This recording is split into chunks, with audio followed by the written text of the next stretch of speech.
Bonjour, je m'appelle Titiou Lecoq et je sors un livre intitulé Honoré et moi sur Honoré de Balzac et moi. Balzac a eu plein d'idées. Il a commencé par vouloir faire fortune, comme il écrivait des livres, avec une maison d'édition. Logique, ça n'a pas marché. Après, il y a eu l'imprimerie, ça n'a pas marché non plus. Il y a eu l'entreprise de typographie. Ensuite, il était aussi journaliste, un peu pigiste et tout, donc il s'est dit autant avoir mon propre journal et comme ça je pourrais me rémunérer moi-même comme journaliste. 2 journaux, les deux sont des échecs. Il a envisagé de lancer une épicerie où il aurait vendu les produits qu'il cultivait dans son jardin. Cette idée a été absolument géniale parce qu'en rayon, il n'y aurait eu que des écrivains célèbres. George Sand était à la caisse, Théophile Gautier était au niveau des tomates, etc.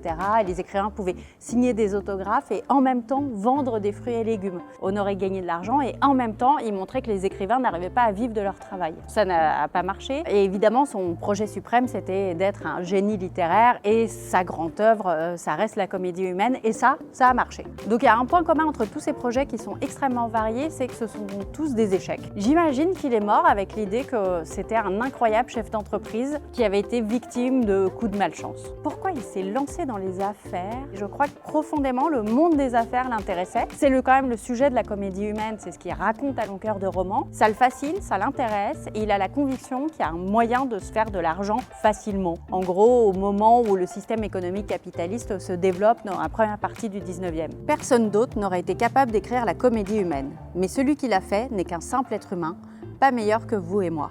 Une fois évacué ce mythe empoisonnant du grand homme, l'existence de Balzac nous amène cependant à une question impossible. Qu'est-ce qu'une vie réussie ?